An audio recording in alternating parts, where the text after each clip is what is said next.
नीतीश से मिले हैं एआईएमआईएम के एमएलए। सभी 5 एमएलए ने नीतीश कुमार से मुलाकात की है।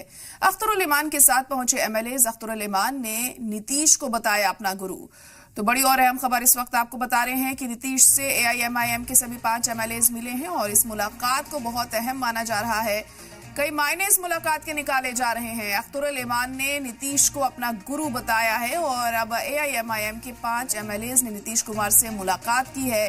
क्या कुछ खास रहा इस मुलाकात में, क्या कुछ चर्चा हुई है, ये बहुत अहम है यहाँ पर समझना, क्योंकि इस मुलाकात के कई मायने निकलते हुए दिखाई दे रहे हैं। तो जो सियासत है पुरजोर तरीके से इस वक्त बिहार में हमें देखने को मिल रही है। चुनावों के बाद भी जो सियासी सरगर्मी है वो रुकने का नाम नहीं ले रही। अब नीतीश कुमार से मिले हैं एआईएमआईएम एमएलए। सभी 5 एमएलए ने नीतीश कुमार से मुलाकात की। अख्तरुल इमान के साथ पहुंचे ये सभी एमएलए नीतीश कुमार से मिलने के लिए। तो अहम खबर इस वक्त आपको बता रहे हैं। बिहार की सियासी सरगर्मी बढ़ती हुई इस वक्त दिखाई दे रही है। नीतीश से मुलाकात की है एआईएमआईएम के सभी 5 एमएलए ने और इस मुलाकात के कई मायने यहां पर निकाले जा रहे हैं। बहुत अहम इस मुलाकात को माना जा रहा है।